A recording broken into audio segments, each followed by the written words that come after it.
Welcome to the Modern Athenas podcast. This is podcast 2. This is our second podcast in our Human Computers cluster. Last week we covered The Rise of the Rocket Girls book. Today we will be covering Hidden Figures by Margot Shetterly.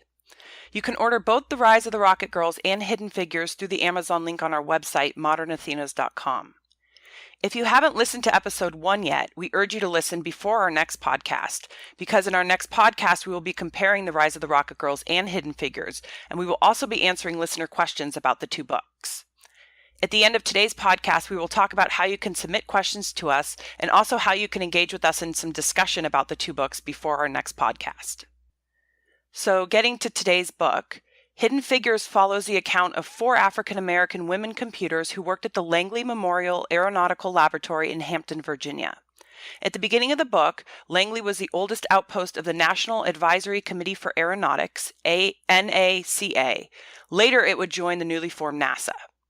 From the back cover of the book, quote, "Starting in World War II and moving through the Cold War, the Civil Rights Movement, and the space race, Hidden Figures follows the interwoven accounts of Dorothy Vaughan, Mary Jackson, Katherine Johnson, and Christine Darden, 4 African-American women who participated in some of NASA's greatest successes.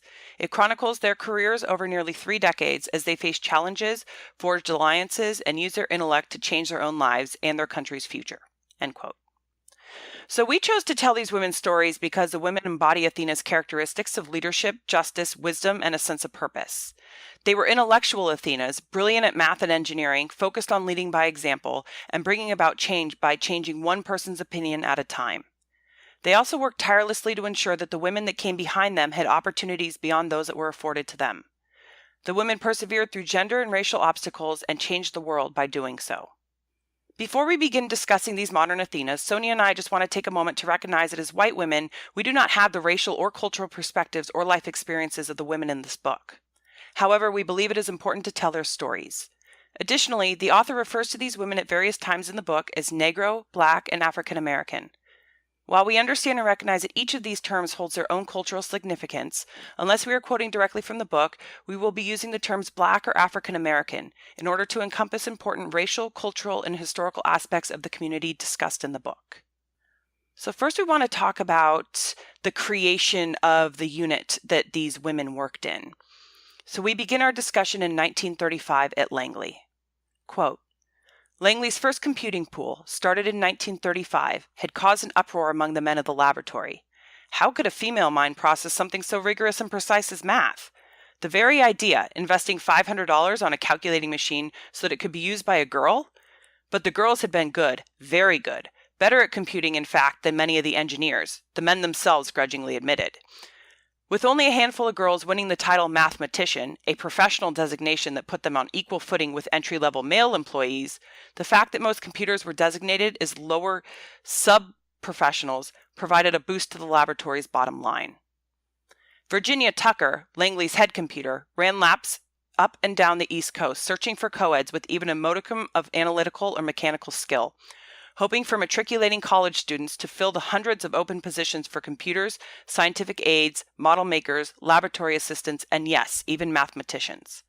She conscripted what seemed like entire classes of math graduates from her North Carolina alma mater, the Greensboro College for Women, and hunted at Virginia schools like Sweetbriar in Lynchburg and the State Teachers College in Farmville." End quote. So it's important to note that these first women computers at Langley were white. The door didn't begin to open for professional Black women to work at Langley until June 25, 1941, when President Roosevelt signed Executive Order 8802, prohibiting racial discrimination in the national defense industry. It was the first federal action to promote equal opportunity and prohibit employment discrimination in the U.S. At the same time, the Fair Employment Practices Committee was established to enforce the order. Some were dubbing these two events as the most significant moves on part of the government since the Emancipation Proclamation. At Langley, a man by the name of Melvin Butler was responsible for hiring the first professional Black women. He proceeded with discretion, making no announcement that he was opening the positions to Black women, doing, quote, "nothing to herald the arrival of the Negro women to the laboratory, but nothing to derail their arrival either." Maybe Melvin Butler was progressive for his time and place, or maybe he was just a functionary carrying out his duty. Maybe he was both. End quote. So very early on, when these African American women were going to be sort of recruited and allowed to work at the laboratory, we have a white male named Melvin Butler who was sort of responsible for their recruitment. So Sonia, I was just interested to know sort of what you felt, whether he was progressive or whether you thought he was just doing what he was told to do with the new law.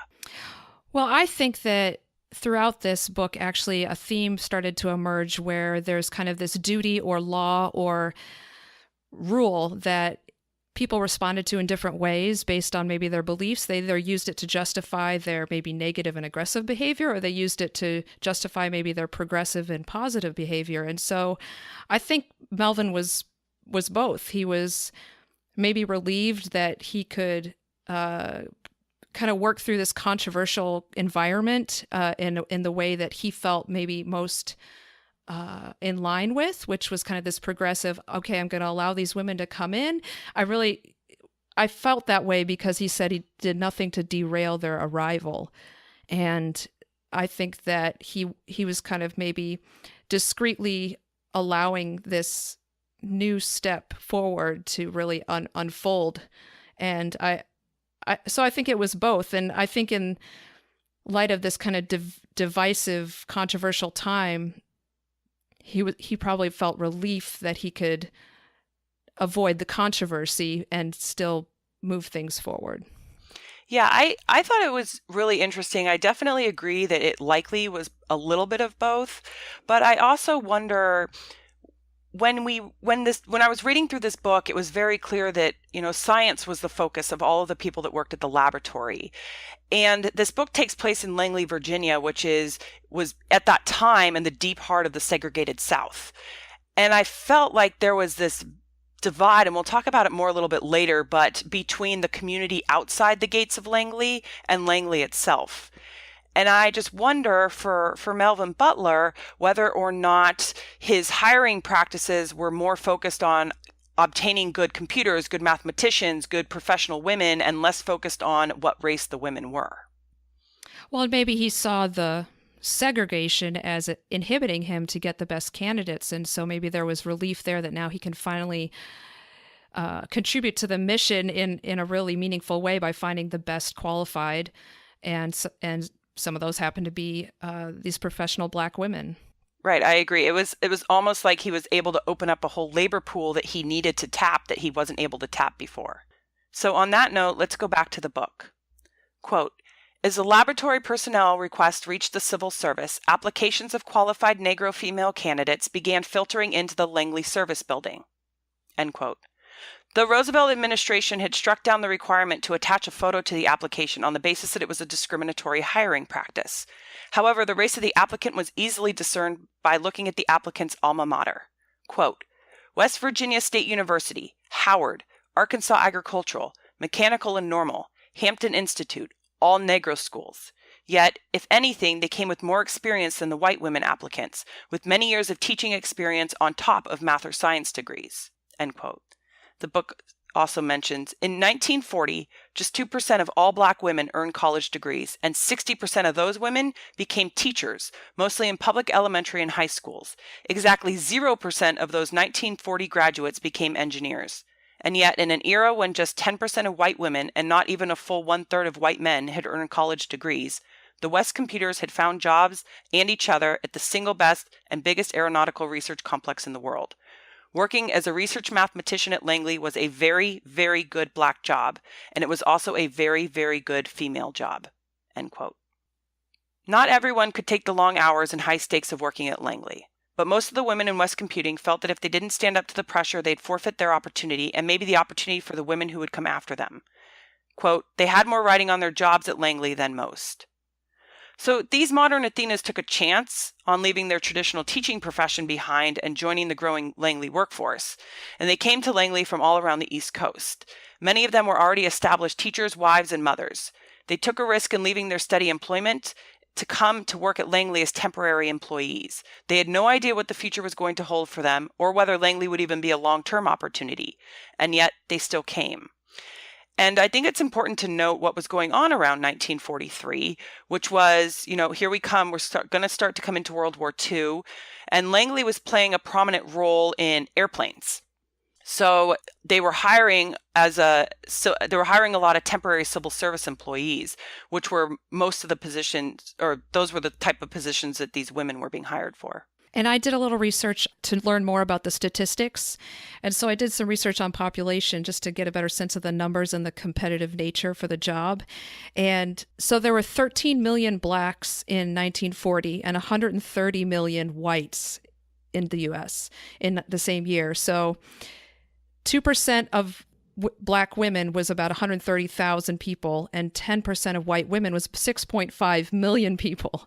So if you think about that pool of candidates, it's incredibly impressive that these women vying for these top jobs made it through. And I know we'll get into more about probably why they were so well qualified. But I was trying to also gather a sense of how many women actually started in the computing group, and it looked like there was about 20 women to begin with. So there were 20 people that got these jobs out of, actually a large number of women, but I was very impressed by those numbers. So it speaks even higher to the excellent skills that these black women who were coming from teaching professions mostly really had. And they really kind of just blew through with flying colors these tests that must have been put in front of them to get these jobs.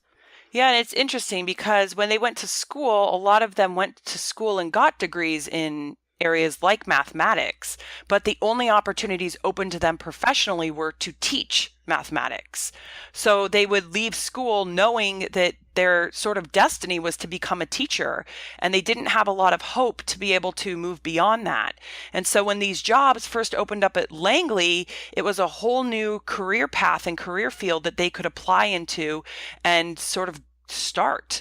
And so no one really knew how it was going to work, or whether it would work, or how long this career path would be open to them. And so it was a huge risk for them to leave their steady teaching jobs and take these jobs at Langley.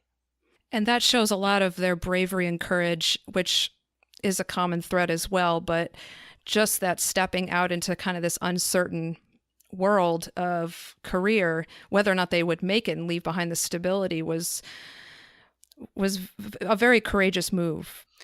Yes. I mean, it was absolutely, I think about today and women that, are sort of stepping out of more traditional roles and into specialized areas, or, women who maybe are breaking through glass ceilings in a more narrow focused or specialized career. And I think the same sort of courage and perseverance is required today that it was required by these women.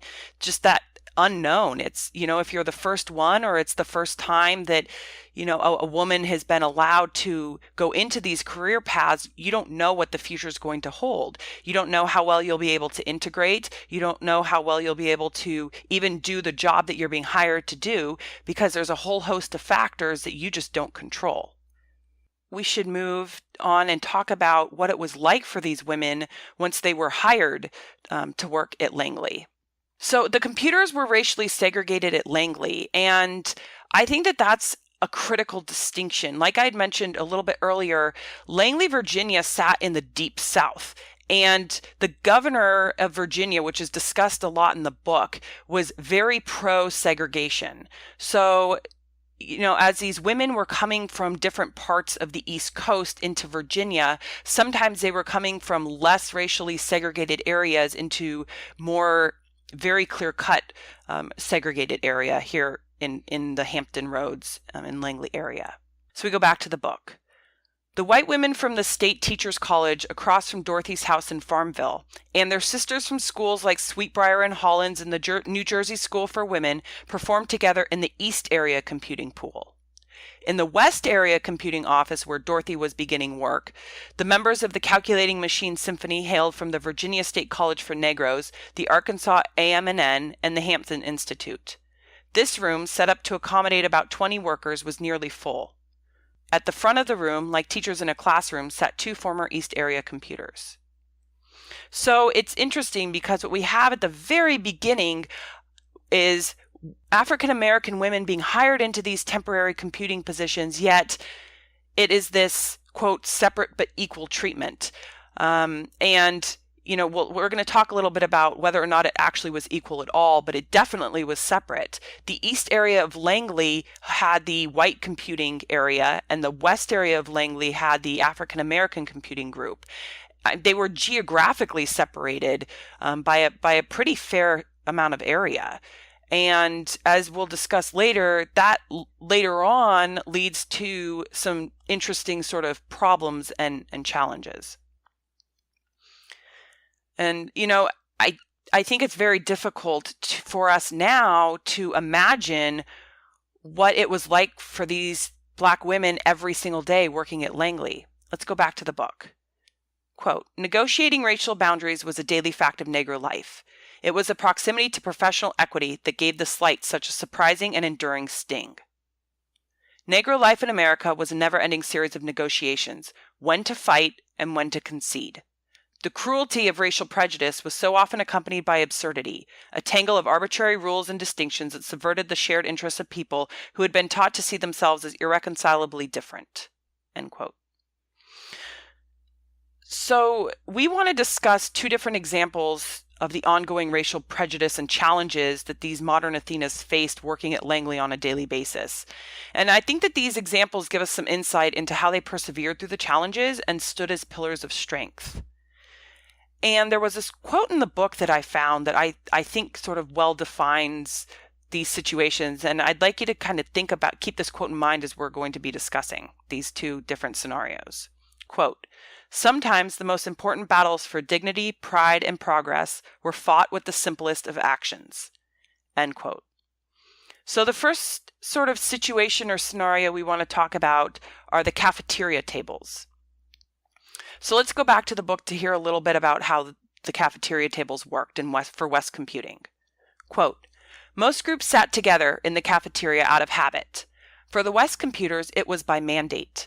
A white cardboard sign on the table in the back of the cafeteria beckoned them, its crisply stenciled black letters spelling out the lunchroom hierarchy, colored computers. It was the only sign in the West area cafeteria. No other group needed their seating prescribed in the same fashion. The women of West Computing were the only Black professionals in the laboratory, not exactly excluded, but not quite included either. This was the kind of garden variety segregation that over the years Blacks had learned to tolerate, if not accept, in order to function in their daily lives. But there in the lofty environment of the laboratory, a place that had selected them for their intellectual talents, the sign seemed especially ridiculous and somehow more offensive. End quote. Miriam Mann finally decided that the sign was just too much to take, and she started banishing the sign to her purse. So they would go in for lunch, and then Miriam would remove the sign and tuck it away and then not put it back when they were done. The sign then would be replaced a few days or a week later with an identical sign. Eventually, the sign was no longer replaced. Quote, in the Battle of the West Area cafeteria, the unseen hand had been forced to concede victory to its petite but relentless adversary. End quote.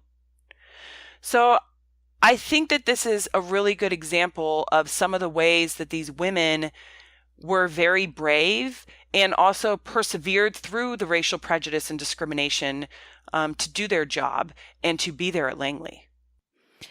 Well, and I imagined there's this juxtaposition that's mentioned a couple times about this excellence, this intellect, that this world that exists for merit, and then there's this absurd and arbitrary and offensive world, and they have to be side by side a lot of the times, and so I would imagine that would be a pretty helpless feeling at times, especially for those women, because they gain so much ground, and then it's kind of like a slap in the face, I bet, every time that this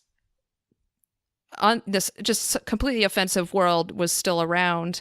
And I really was impressed by their simple and silent actions. It kind of goes back to that quote you were mentioning about dignity and pride and progress. They probably were outraged in the inside, but they did not show it. They did a simple action of just removing this kind of barrier that was on a piece of cardboard. And I really admire that. Yeah, and it made me think about this notion that they were hired on to do this work as computers, and I mean, I was trying in my mind to visualize what it would have been like to leave this very racially segregated neighborhoods that they lived in, come to work every day at Langley, which was this government operation, and be segregated into this group of only African American women doing the same computing work that was being done over by the white women in East Computing, and working hard all morning long on these calculations and being treated as at least as an intellectual woman, only then to have at lunch be slapped in the face with this just absolute disgusting racial segregation. And then have to, after this event, every day go back to your desk and continue working and doing the intellectual work that you were hired for, then only to leave the laboratory at night and go back to your racially segregated neighborhood. And just the challenges of that and walking that line every single day, I can only imagine how exhausting for them it must have been.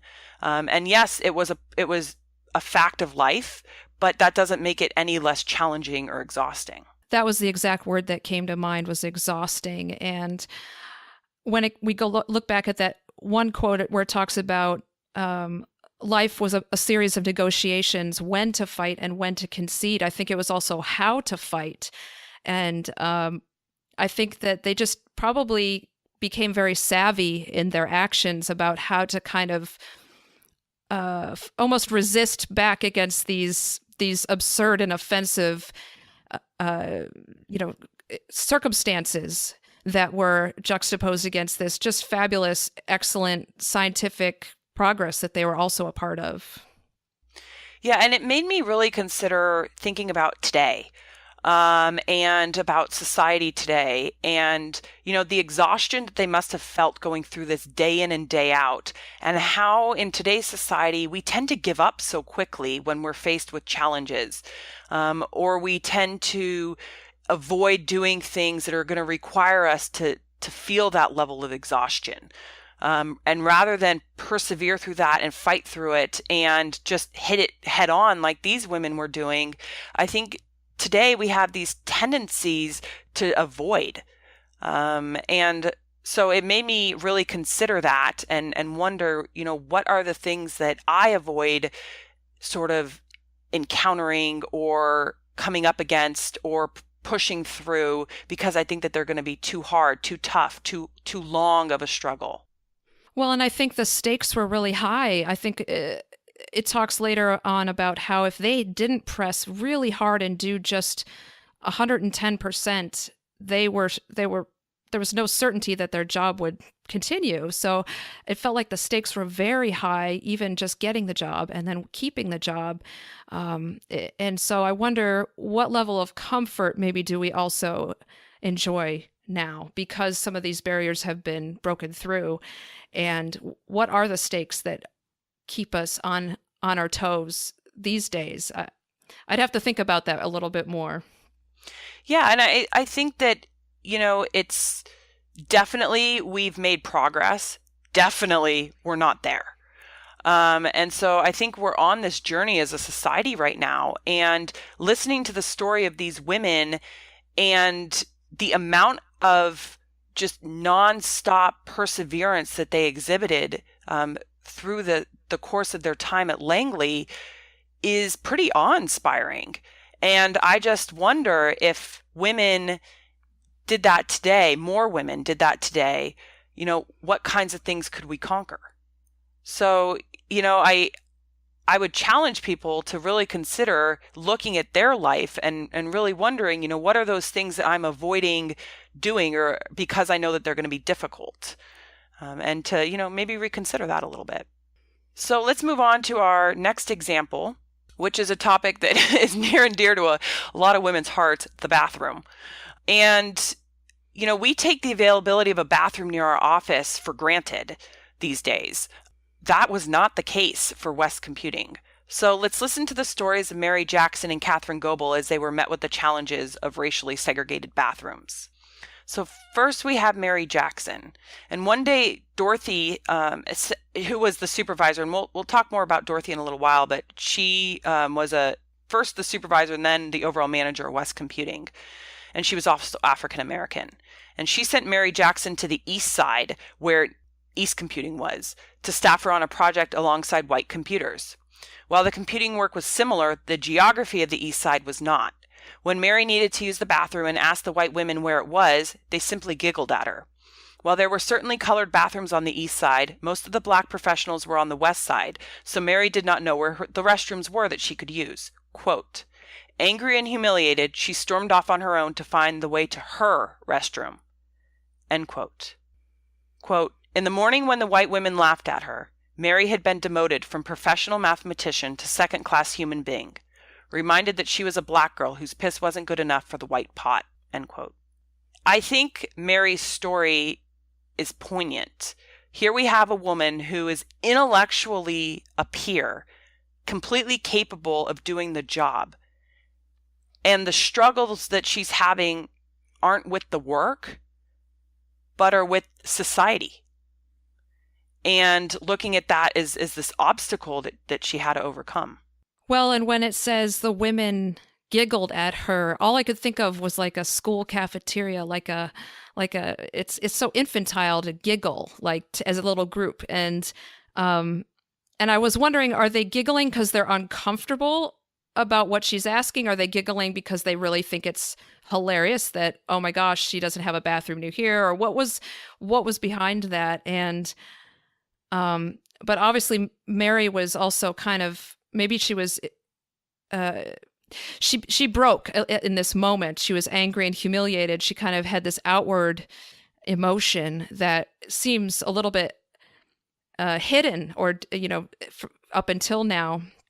And she stormed off. And and in that second quote, when it says actually the women laughed at her, that actually seems even more cutting, because laughing seems much more hearty and outward and aggressive than the word giggle. And maybe I'm reading too much into it, but I think it was a really emotional and yet probably brief interaction. Yeah, I definitely, when I read the word giggled, it made me really think of them being uncomfortable in that situation. And so I took that as a discomfort and not as a slight. But when you read the word laugh, I agree with you. It seems more harmful.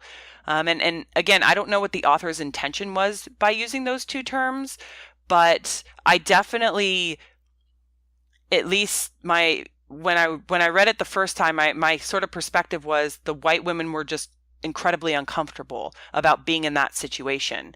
And their discomfort, which was one issue, then led them to act like absolute imbeciles. And so I just wondered, by reading that, I mean, how often did this happen to Mary or to the other women, right? Where they're giggled at or they're laughed at because their skin color is different. And it made me think a lot about today and how often people are laughed at or giggled at because of some physical thing that makes them special or different from other people. Well, it also made me think about intent and impact. Maybe the girls were uncomfortable and they giggled, but the impact was that Mary was being laughed at and she was angry and humiliated. And so if you can really think about those little actions that we each do that maybe seem insignificant, and our intent is something maybe less, malicious or aggressive, but the impact can be completely different. That just came to mind, actually. There's a whole area now of study on what the term is called microaggressions. And it's these little slights that you were just bringing up that people do, whether they're nonverbal cues or, some kind of body language, or maybe they're a verbal, small little tick almost. But it's what their purpose is to sort of create a barrier. And the receiver of those microaggressions feels them deep down and intently. So whether or not the giver of the microaggression understands that they're putting out a microaggression, the receiver it has a great impact on the receiver. And so I was thinking about that too as I was reading through these and thinking, the giggling and the laughing to me go way beyond microaggressions, but every day we're faced with little things where our biases show through, and these little microaggressions that we make because of our biases, shine through to the receiver. And so it made me really wonder, how often do I do them? How do we work to sort of get them out and to sort of own our biases that we have so that we're not coming across with the negative impact. So let's now hear Catherine's story. Quote, "From the very beginning, Catherine felt completely at home at Langley. Nothing about the culture of the laboratory or her new office rattled her, not even the persistent racial segregation. She willed into existence a work environment that conformed to her sense of herself and her place in the world. She didn't close her eyes to the racism that existed. She knew just as well as any other black person the tax levied upon them because of their color. But she didn't feel it in the same way. She wished it away, willed it out of existence insomuch as her daily life was concerned." End quote. Quote, "At the beginning, in fact, she didn't even realize the bathrooms were segregated. As far as Catherine was concerned, there was no reason why she couldn't just use the unmarked bathrooms as well. It would be a couple of years before she was confronted with the whole rigmarole of separate bathrooms. By then, she simply refused to change her habits, refused to so much as enter the colored bathrooms. And that was that. No one ever said another word to her about it." End quote. And so I think here we have a different experience with the same sort of situation. So Catherine took it and said, well, this isn't even going to be an issue for me. I'm just going to use the bathroom that I want to use. It wasn't that she was naive to the racial prejudice or segregation that was happening. It was just, it seemed that to her, the way that she coped with it was to ignore it. Yeah, she seemed more prepared in a sense, maybe because Mary was going over to the east side and it almost seemed like she hadn't experienced or it hadn't occurred to her that there might be a separate bathroom that she was going to be dictated to use. And so maybe in that kind of surprise, that's where the emotion she crept up and kind of snuck up on her. But Catherine seemed prepared and strategic, and I wrote down mind control. Like, she had such a command of herself, it seemed. It was inspiring to see that, and I wonder if I would act the same way. I don't know. But I also had a question that I was wondering, because it seemed so simple as she was persistent about not adhering to this kind of separation. What barriers can be broken through by simple outward resistance rather than compliance? And no one ever said anything to her about going to the bathrooms that she wanted to go into. And so I wonder if there's other areas of life where these barriers can just be broken through by just pressing ahead.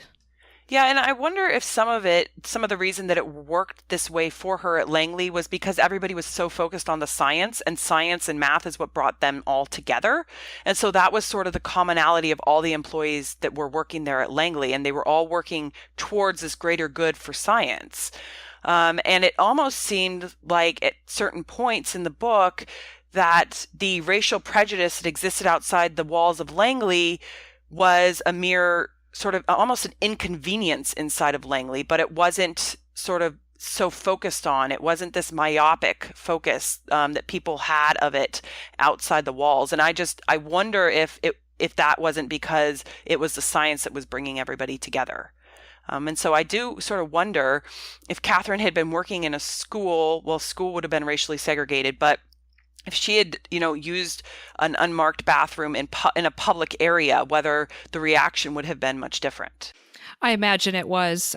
I really think that this excellence, standard of excellence in these human computing groups seemed to strip away a lot of those social norms that were kind of happening outside. It seems to creep in here every so often, but she had kind of a place where she could almost like train and practice her preparedness and her strategy to resist against something more easily than maybe she could have outside the walls of Langley. Yeah, I just think that it's really interesting to just see that the differences and how the women handled it sort of on a day-to-day basis. So now we're going to turn to some examples of how the computers interacted with the male engineers.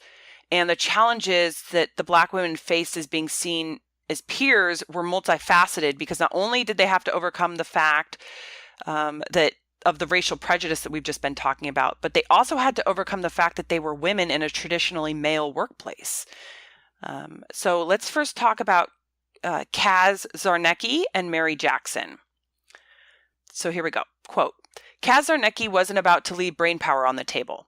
He only learned of Mary Jackson's double major in math and science after he made her the offer to join the 4-foot SPT group. Even so, without having reviewed her resume, something about her gave him the idea that she was both qualified and the right fit for the job. He was white, male, Catholic, and a Yankee. She was a black woman from the South, a devout member of the African Methodist Episcopal Church. It would have been easy for each of them to look past the other, to see the outside, and assume that they had nothing in common. But what Kaz Zarnecki intimated, and what the years would bear out, was that Mary Jackson had the soul of an engineer.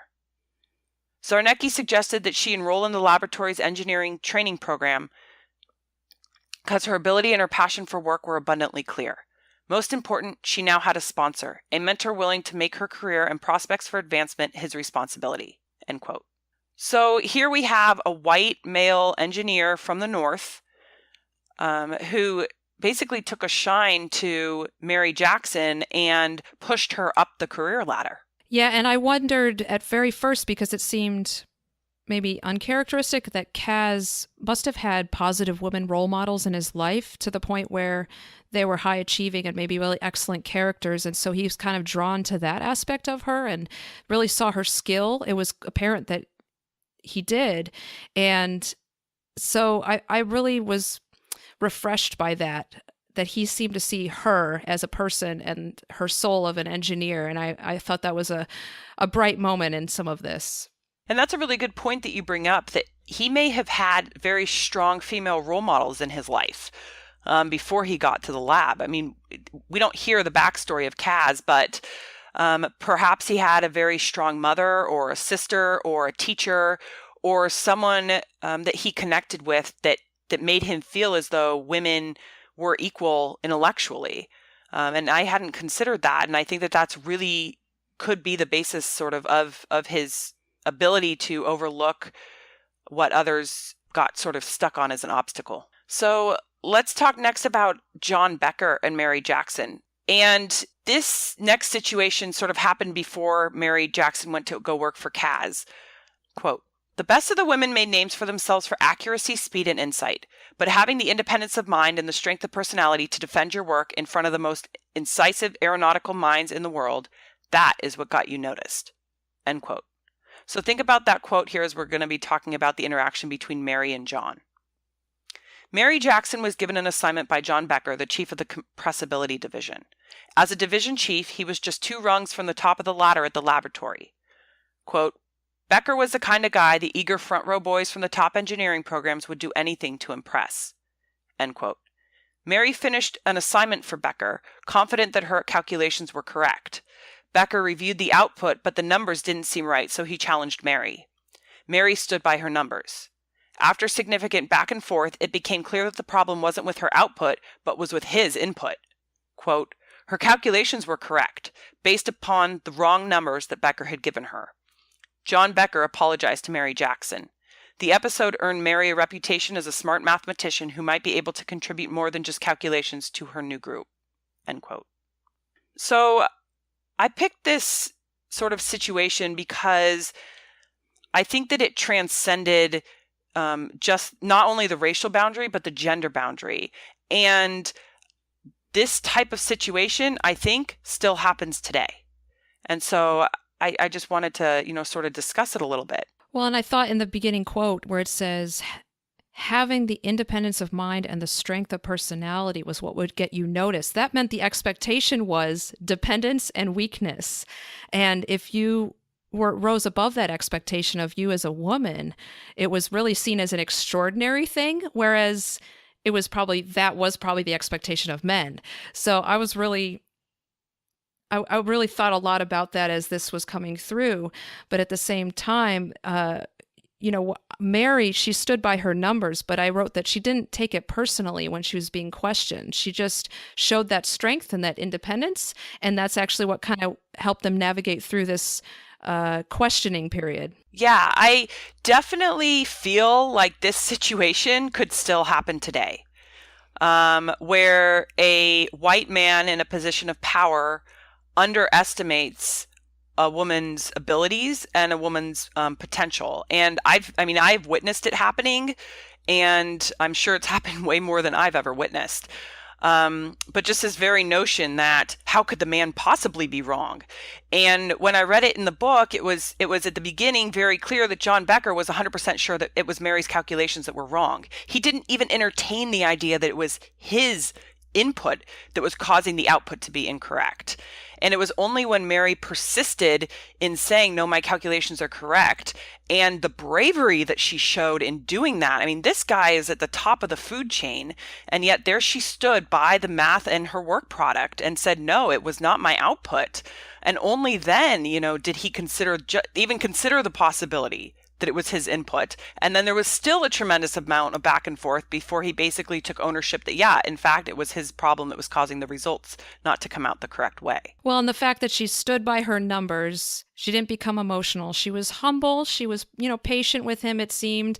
And she took ownership over her numbers, because I bet she double checked him. She's like, oh, I don't want to be wrong. Let me check them again. But she knew she was right. And I wonder if those characteristics were also a little bit contagious, that because she had this strong personality, and maybe he, for a glimmer of time, could see her as an equal. He's like, well, maybe I need to take ownership over the fact that I didn't believe her, and he apologized.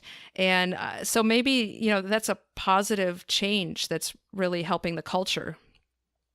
Yeah, I would be interested to hear from our listeners on whether or not they've encountered this type of situation before in their lives, and whether they've seen it happen today. Because like I said, I've definitely encountered it, but I don't know if, my experience speaks for the majority. So definitely that would be something we'd be curious to hear from.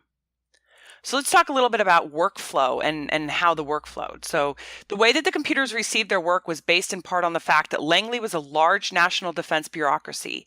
The engineers came to Virginia Tucker, who was the head computer, and she parceled out the tasks to her section heads, who then divided the work among the women in their section. The work passed along to the women of West Computing was, quote, usually a small portion of a larger task. The work by necessity carved up into smaller pieces and distributed for quick, efficient, and accurate processing. By the time the work trickled down to the computer's desk, it might just be a set of equations and eye-blearing numbers disembodied from all physical significance. She might not hear another word about the work until a piece appeared in Air Scoop or Aviation or Air Trails. Or never. For many men, a computer was a piece of living hardware, an appliance that inhaled one set of figures and exhaled another. Once a girl finished a particular job, the calculations were whisked away into the shadowy kingdom of the engineers. End quote. And then over time, an engineer might bring his work to a specific section head or a particular computer. And as the computer's work grew in scope and importance, a woman might leave the computing pool and go and join a group. But this workflow, where it was very compartmentalized by the time that it reached their desk, was definitely, I think, a part of the fact that Langley was so large. Well, and I wondered, why did this work? Like, why? Is it just that math doesn't need more context? And because I need so much context for my work to make it kind of make sense in my head before moving forward. And I think it would be incredibly frustrating not to have known, where these numbers came from and where they were going, because I kind of rely on that. And maybe I take that for granted that I can have that in my job. No, I definitely feel the same way. I like to know the why behind the work that I'm doing. And I feel that in reading how the workflow moved through West Computing, the women didn't have that why, that sort of purpose behind their work. And while they were able to read these magazines and know what the big picture was that was going on at Langley, it certainly seems like there was a disconnect between that and their day-to-day lives. So let's talk a little bit about leadership in West Computing. So there were definitely leaders among the women in West Computing, and one of the strongest leaders was Dorothy Vaughan. Dorothy began her career at Langley as a temporary employee during World War II when West Computing was first formed. In 1946, she was made a permanent civil service employee. She eventually rose to shift supervisor and received strong performance ratings. So she was liked by all. So let's go to the book. Quote, Dorothy's role as a shift supervisor raised her profile with engineers. Part consultants and part teachers, computing supervisors had to be top-notch computers themselves, capable of grasping the needs of the engineer and clearly explaining the requirements to her subordinates. She fielded the computer's questions and needed a strong enough command of the math to tutor the women through any weaknesses. Tapping the right girl for a particular job was a big part of the manager's responsibility. End quote. So Dorothy Vaughan could maybe have eventually lobbied herself into a job working directly for the engineering section, because as I had just mentioned, sometimes some of the women from the general computing pool would end up working directly for a section. But in 1949, an unusual and tragic turn of events bound Dorothy to West Computing. Then the head of West Computing, Blanche Sponsler, went out on medical leave multiple times, and in April 1949, the laboratory appointed Dorothy Vaughan acting head of West Computing. It took another 2 years before she was permanently appointed to the position. Back to the book. Quote, "For a black woman, there was exactly one career track. It began at the back of the West Computing area office and ended at the front, where Dorothy Vaughan now sat." End quote. So Sonia, I was interested in sort of your thoughts about Dorothy as being a leader of these women. Well, it seemed like she was able to kind of immerse herself in this world of the computing room. If, there's kind of this track that's only from the back to the front, but she felt pride in that. She must have felt pride in that because she took the work so seriously, and she really also took the other women seriously. She wanted to equip them. She wanted to make sure they were the best that they could be. And I love being around people like that because that just creates a better sense of team, and ultimately it's going to really make sure the project succeeds. But if you can take care of your people while the project succeeds, it actually makes life that much more maybe enjoyable. And so it seemed like she never compromised either. And I found that just really fascinating that she was able to achieve that. But she obviously was an incredibly talented woman. Yeah, and I really was taken by thinking about the fact of all of this racial prejudice that she faced every single day at work. And yet she had an incredibly difficult job to be able to liaison with the other with the head of computing, with other sections, with engineers, with the scientists, and with all of the women that worked for her. And so she needed this strong command presence to be able to work all of those different relationships and to manage all of those different relationships. And I'm going to take my comment back. She wasn't an incredibly talented woman. She was incredibly talented. And there's no disclaimer there. It's like the excellence and the standard there was she was the best of the best. Like she had to have been, none of this, I'm sure there was so much work that was only possible because of her talent and leadership and hard work. Right. And I think, it's interesting. I would be really curious to wonder what the women in East Computing thought about Dorothy. Because she was such a strong female presence. And, I would hope that they would have looked to her, in a leadership role as well. But it doesn't seem that the areas interacted that much with their work on sort of that daily basis. So let's talk a little bit about balancing the home and work life. Sort of in the war years, and then after almost to about 1958. And we're going to talk in a few minutes about the significance of 1958, but keep that time sort of in the back of your mind. So here we talk about during the West Computing time.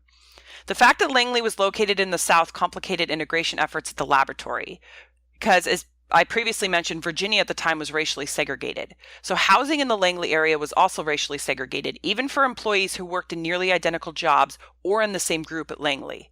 The African American communities surrounding Langley were tight-knit, focused on church community organizations such as scouting, and focused on family. The women found solace in these communities, relying on them to help raise their children and to provide a sense of family and belonging. The women worked hard to be involved in the church and community organizations, looking for opportunities to raise up the next generation of women and to demonstrate that there were more opportunities available for them and that the world was changing. There is one example in the book where one of the African American women asks a white computer coworker to join her on a career panel that she was setting up for the local African American girls. The woman agreed to join her. And if you can close your eyes and imagine for a minute on stage the contrast between these two women. So there were some physical contrasts, short and tall, but there were also all of these metaphorical sort of contrasts between the two and their life histories and what had brought them together on the stage. So imagine how powerful it was for those African American girls to see these two intelligent, brave, brilliant women up there and know that maybe they too could grow up to be a mathematician or an engineer. And I was thinking that in almost maybe the division you might see between these two women, that division can have the ability to maybe it destroys hope and it keeps us blind and keeps us ignorant. But I think that they were going to break all those things down. They were going to give hope.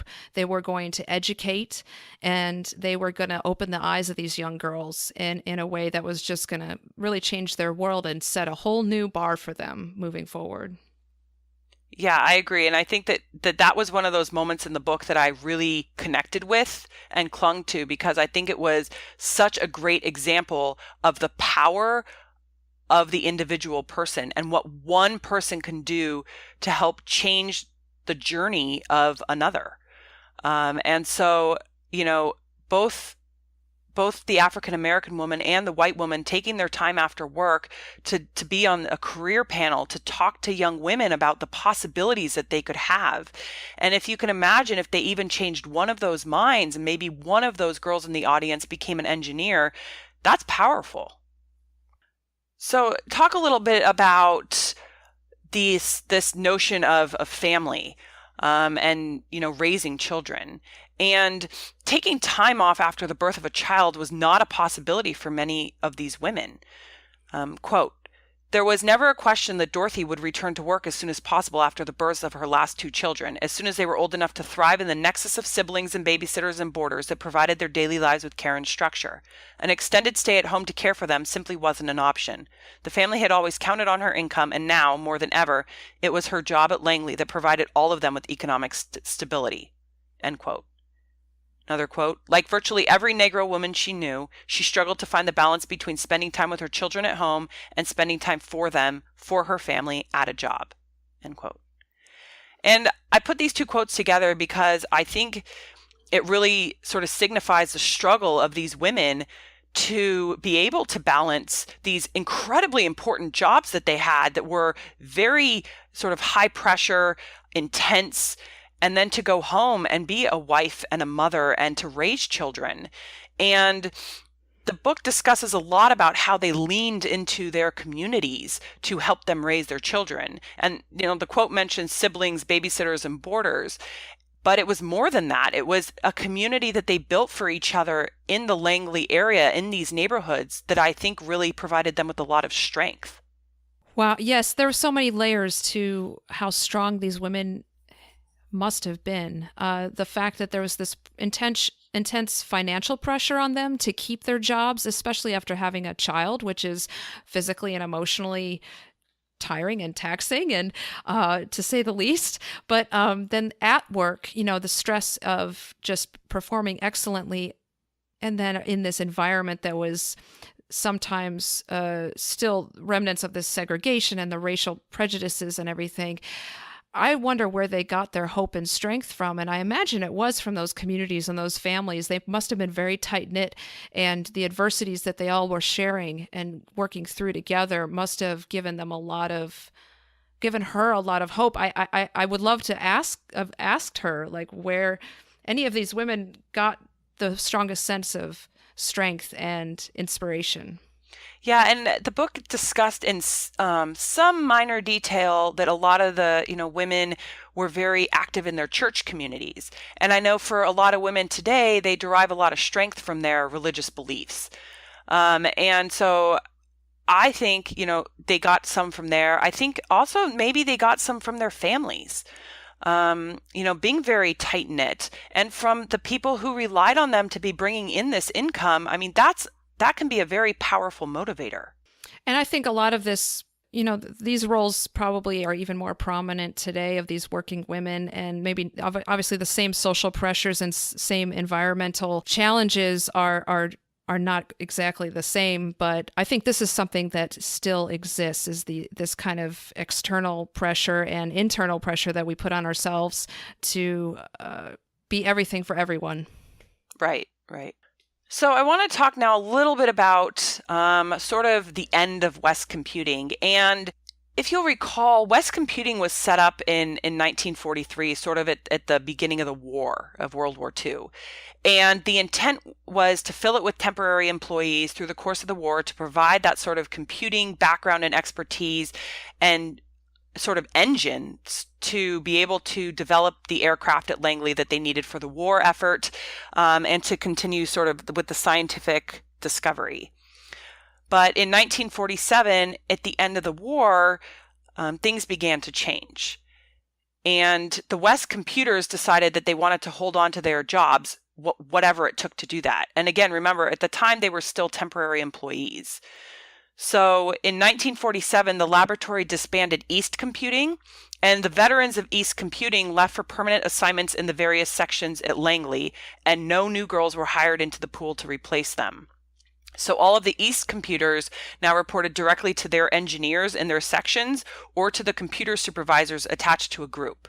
Quote, "While the East computers had flowed out of their office and into the larger operations of the laboratory like a river, segregation kept the out-migration of West computing to a trickle, and all open assignments were rerouted to the West computing pool."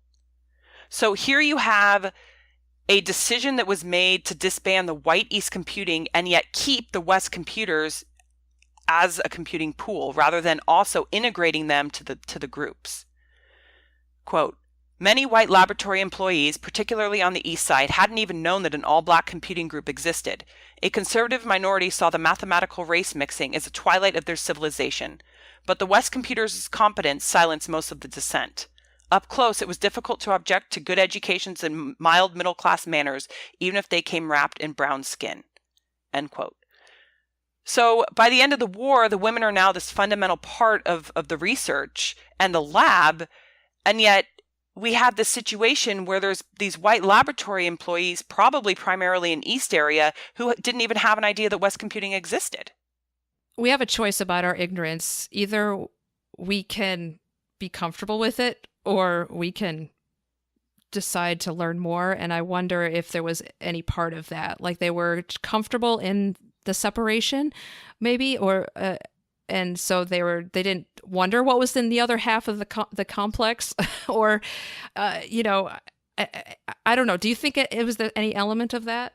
I think it was a lot of complacency and comfort. And I think that if you can imagine these white male engineers who lived in a white area, came to work in the white East, primarily white East area. The book does discuss a few African American engineers, but they were a very small minority. So often I would suspect that a white male could leave his home surrounded by all whites, come to the laboratory surrounded by all whites, and never leave this little cocoon that he made for himself. And he was very comfortable in it. So I don't think that he made any effort to see outside of the little walls of his little happy world that he lived in. He got to be an engineer and do what he loved, and he didn't think twice to look, to sort of pick his head up and look out. And I think that says a lot for what society was like. And the very notion that you could just not know that these women existed. And certainly I'm sure that there's someone out there listening that works for the government and says, well, there's a lot of compartmentalized work that the government does. And often I don't know who's in the office next door because I work on a very classified project. They work on a very classified project, and we don't interact at all. And absolutely, I'm sure that there was some of that going on at Langley with the work that was being performed. But I don't think as a whole that was the case. I think that it was sort of desired ignorance. Well, and I think in society now, there's still this ignorance or complacency, whatever you want to call it, but like our social media feeds are filled with it. We can either choose to learn more about these people whose views we disagree with, or we can be complacent in being angry at their Facebook posts. I mean, maybe that's simplifying it too much, but I see this still, I feel like this is still definitely a component of maybe human nature. Oh, for sure. I think that we choose to sort of keep our head down and be in our little world and not pick our head up and engage with others. And it's easy to hide behind a keyboard or your smartphone, or to say, I don't have time, or I'm too busy. But it's chosen ignorance. And I think that it's all over the place today, both in politics and with, other major life issues. As this went on and West computing remained a pool and East computing went out into the various sort of sections that they were working on, this national defense machine started really cranking up in effort. So after the war, there had been a fear that Langley was going to shut down. And as it turned out, no, it was busier than ever. And to really be promoted, we talked earlier about in West computing, the only avenue for promotion was basically Dorothy's job, because the truth was, to really be promoted as a computer, you had to get out and be attached to some of these sections. You had to get closer to the engineers. So back to the book. Quote, by 1956, more Black women were now working in other areas of the laboratory than in West computing. Many from West computing had, since the end of the war, been offered permanent positions with engineering groups. Expertise in a subfield was the key to a successful career as an engineer, and expertise was becoming a necessity for the mathematicians and computers as well. Whether or not a woman was promoted, if she was given a raise, if she had access to the smoky sessions, those were sort of the male powwows. Where the future was being conceived and built, had so much to do with the prejudices and predilections of the men that she worked for.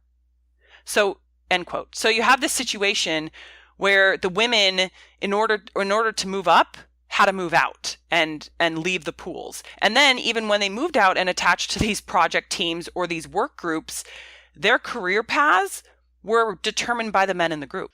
West computing was now boxed in on two fronts. The group was all Black, and it was the only standalone all-female professional section left at the laboratory. On May 5th, 1958, a memo stating, quote, effective this date, the West Area Computers Unit is dissolved, end quote, was issued. And just like that, the West Computing area was no more. In October 1958, the U.S. government fused all competing operations into NACA and renamed it the National Aeronautics and Space Administration, or NASA. So we have the end of West computing. It ended up getting boxed in. It was East computing had already been dissolved. Computers were out working with the groups. West computers were starting to leave, as we saw by 1956, and working with these special groups. The pool was starting to dwindle. And in 1958, sort of on the precipice of a big change of joining NASA, we have the dissolution of the computer area. And this is also at the time of the space race with the Soviets. And so I imagine the pressure was on, and it was like, okay, we got to strip away anything that stands in our way.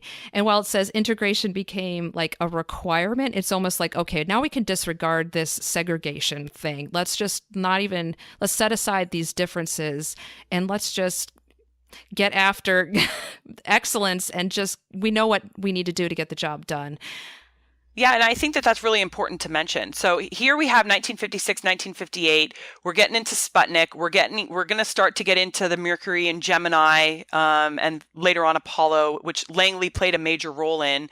And we have this definite desire by the country and by the government to put all of our effort into space. So like you were saying, it's almost as though desegregation within the computing areas was sort of just a result of this desire to get after it and get to space.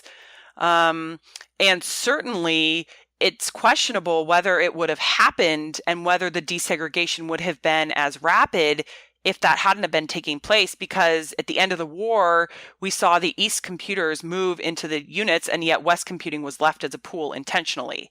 And so I think it's just an interesting sort of look at how world events can end up having sort of these ripple effects downstream. And how adversity can really bring hopefully the best in people out. Let's and teamwork and unity, and use that and see that as a motivator, and also probably brought everybody around this common goal. Yeah, and it was interesting because though the book didn't talk extensively about it, it was pretty clear that as the women would go out and start working to these sections and then reporting to the engineers, their loyalty then became less to the pool and more to the group that they worked for. And then their experiences really started to diverge because their experiences were shaped by the group that they were working with. And so you start to see this almost dissolution of this tight-knit camaraderie in West computing as these women shifted alliances, and not in a negative way, but in a necessary way, to the men and other women computers and mathematicians that were working in their group to do whatever sort of work and tasks that they needed to do to progress with the space race. And hopefully they were able to maybe forge new camaraderies in these new relationships that they were in. But obviously that was the most streamlined method. They needed to move on and not separate it was probably much more efficient, I would imagine, moving forward for what they needed to accomplish. Yeah, and certainly, I was struck by this idea that they had been given very compartmentalized projects throughout the war and throughout the early 50s. And then here we now have them moving into these areas where they are now going to be a part of the process from start to finish. And so I imagine in some way it was really exciting because here they went from not having a lot of information necessarily about what their math was doing to be able to see their math and calculations applied on a daily basis in the work. Yeah, it's almost like finally they're getting some element of maybe a reward for all the years, almost a decade at this point, of their hard work. And seeing the context, I imagine, was very rewarding. And I would, again, it would be amazing to meet these people and just ask them some of these questions. Right. And, I wonder on an individual basis for them, whether they felt like it was a promotion to leave the pool or whether there was some sort of sadness behind leaving this great, very tight-knit team that they had in the pool. They worked together in a pool, they lunched together in the pool, they were in community organizations together outside of work. And so to leave that, I also think of how brave they must have been to take on this new challenge and go work in this group of all male white engineers and still perform their work at the highest levels. And at this time, if they had that many years under their belt of just trying to, brave the culture and be this, choose when to fight and when to concede, they probably were very seasoned in, and they knew what to expect if it came upon them. So hopefully they weren't, they were able to just focus on the work at this point, and hopefully a lot of that was starting to fall away with the integration and movement in civil rights. Yeah, and the computers are then talked about individually, sort of what happened to them as they moved into their different sections. And one of the women in particular, Catherine Goebel, I thought was had a very interesting story. So she really pushed, once she was moved into her unit, she really pushed to attend these editorial meetings that these engineers had. And she wanted to attend them because that's sort of where the moving and shaking happened. That's where the decisions were made. And through her persistence in asking to attend these meetings and literally just asking over and over and over again and providing sort of why she wanted to attend, she was finally won that right. And the men said, okay, you can attend the meetings. And I thought that was just such an interesting and important first step. Here she was now out of the pool by herself, and she was making these brave inroads into this all-male engineering culture. And I bet because she was maybe able to gain a little bit of traction, every time she asked that question, it wasn't a flat out no, but she finally got there, and I imagine her motivations were all about, I need to know more so I can inform my job, and she wanted to be even better equipped, and she knew that's where the information was.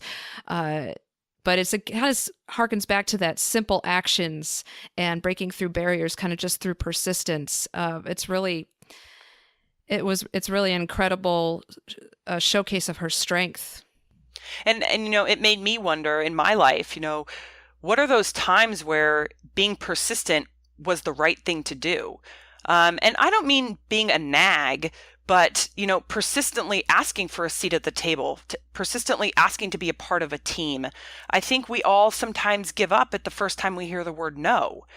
And so, sort of just that perseverance and persistence to get that seat at the table, I think was just pretty awe-inspiring. And Catherine, in September 1960, she published a paper called Determination of Azimuth Angle at Burnout for Placing a Satellite Over a Selected Earth Position. And it was the very first report out of Langley's Aerospace Mechanics Division, or the predecessor division, which was the Flight Research Division, that was written by a female author. So, I mean, not only was she breaking these barriers as an African American, but she was also breaking a lot of women barriers. Later on in the book, it discusses that how her calculations were used in the early Mercury missions. And everybody's very familiar with a gentleman by the name of John Glenn, who was one of the original astronauts. And the book discusses that, John Glenn trusted Katherine Johnson. Here's the quote. "Get the girl to check the numbers," said the astronaut. "If she says the numbers are good," he told them, "I'm ready to go." I mean, the amount of trust that he had in her. She was responsible for, by the way, for the mathematical calculations that would allow John Glenn to orbit the Earth and then descend back to the Earth at a very precise location. So that was sort of the work that she was working on in the early phase. And if you don't know a lot about math and engineering and physics, I can tell you these are incredibly complex calculations, because you have to take into account airspeed, wind speed, direction of travel, the rotation of the Earth, right? Because that moves as well. So you've got to figure out all of these different things, and then you got to get the spacecraft into orbit, or at least into a low enough orbit that it's going to circle a certain number of times.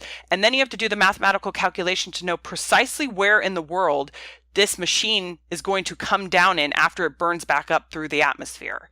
So the idea of her doing these by hand is just incredible.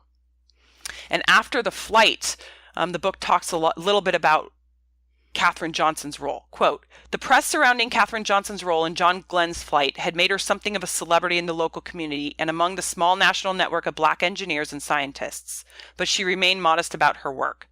She said, quote, 'Well, I'm just doing my job,' implying, 'and I am assuming that you are too,' end quote." So, I mean, her role in John Glenn's spaceflight really struck me. This one woman and her genius to be able to get this man into outer space and back. Yeah, and wow, just thinking how high up she was now at this point. Like, she was in these rooms where this information, these discussions was happening. She was really inserting herself in the mix because it would inform her to do her job better, but because she was probably fascinated by it, and she was equipped and she understood everything that was going on. So she was the right person to be in the room and heading up these calculations. And it sounds like there was a camaraderie between her and John Glenn, which was even a further leap, I would imagine, than amongst the West computers, there's the camaraderie, and then the camaraderie between her and these engineers. But now to get to this astronaut who was at the highest level, she'd kind of just blowing past all these barriers for humankind, in a sense, because no one's really ever done what she was doing before. Yeah, and I mean, I don't think I can overstate how incredible this work was that she was doing. I mean, we are on the forefront of scientific discovery. These were calculations for the first time that was going to send somebody up into orbit and back down again. I mean, she played a prominent role in this work. And so I don't think you can overstate the importance of any of the computers' work for the space race. And I think that anyone who was surprised by her work didn't realize what an amazing mind she was, whether she was a woman or whether she was African American or not. Like, she was an amazing mind. And so I think it just made me think about when you have low expectations of someone and they seem to blow past it, should you be readjusting your expectations for certain people or groups or, just in life? And it wasn't that she was overperforming for who she was. She was overperforming for anyone around her. Right. And I think it really showed, you know, just what a brilliant woman she was, to be able to do this. And as you mentioned, not just a brilliant African American woman, but a brilliant mathematician. And she let her work speak for her brilliance. And I think that that's something that I walked away from reading this section as well, which was, all too often we're out there seeking praise of some variety, whether it be notoriety, fame, acknowledgement of the work that we're doing, when in reality, if you work hard enough, your work is going to speak for itself. So this starts to sort of bring our discussion of these women to a close. And, there's this great quote that the book had towards the end. So I'm going to read it to you because I think it starts to, maybe in your mind, you can think a little bit about the scale of the challenges that these women overcame and what their brilliance did for really all of mankind. Quote, "By the standards of their parents and grandparents, and compared to many of their contemporaries, they had reached the mountaintop. Despite their progress, however, there was still work left to do at Langley. Breaking out of the paraprofessional status of computer or math aide presented a challenge for all women, more so for the black women. Of all the black employees working in research at Langley in the early 1960s, there were still only 5 categorized as engineers and 16 with the title of mathematician." And Langley was not a small place. And so I think that provides a little bit of context for the work that Catherine was doing, and the work that the other computers were doing, and what a high level of work it was. Last quote. "Unlike the women who started in West Computing after years of teaching, the new generation was coming to research early in their careers, early enough that they'd have time to stretch out and see where their talent might take them." End quote. And I think that their ability to stretch out and see that where their talent could go was forged, that path was forged for them by these women in West Computing. And I like this quote. She knew the best thing about breaking a barrier was that it would never have to be broken again. And you think about the foundation and the legacy that these women left for the new generation and how that continues to happen. And I urge people to think about that when they maybe feel like we're slipping backwards, to think about these barriers that actually have been broken and never have to be broken again. And there's still going to be more, but just the incredible amount of trailblazing that people in this time period did for us is something to really ponder for a long time about. And I think I'm going to think a lot about that from here on out. I agree. And I think it's just hearing their stories and hearing the way that they went about being trailblazers, not seeking individual fame or glory, not seeking any kind of recognition, but just really working hard, is something that really stuck with me after reading the book. And on that note, that's all that we have for today. So thanks for listening and downloading and sharing this experience of Hidden Figures with us. Next podcast, we'll be finishing the Human Computers cluster by engaging in some Q&A, as well as discussing some points of comparison and contrast between Rise of the Rocket Girls and Hidden Figures that we've discussed in podcast 1 and today. We would love to hear the questions or comments about what you saw the similarities and differences being between the ladies of JPL and the ladies of West Computing. So you can send those in to us. And we'd also like to hear whether you could relate to any of the challenges that the women faced, or whether you think that the challenges that they face still exist today. And we talked a little bit about some of those in the podcast today. So we'd love to hear from you. We'd also be curious to find out what kind of questions you would be interested in asking the women from JPL and West Computing. So you can submit your questions and comments to us in 3 different ways. You can submit them through our website at modernathenas.com. You can also submit them through our Facebook page, so you can search for Modern Athenas and send us a message, or you can post in response to one of our posts. And you can also hit us up on Twitter, and our Twitter account is @modernathenas.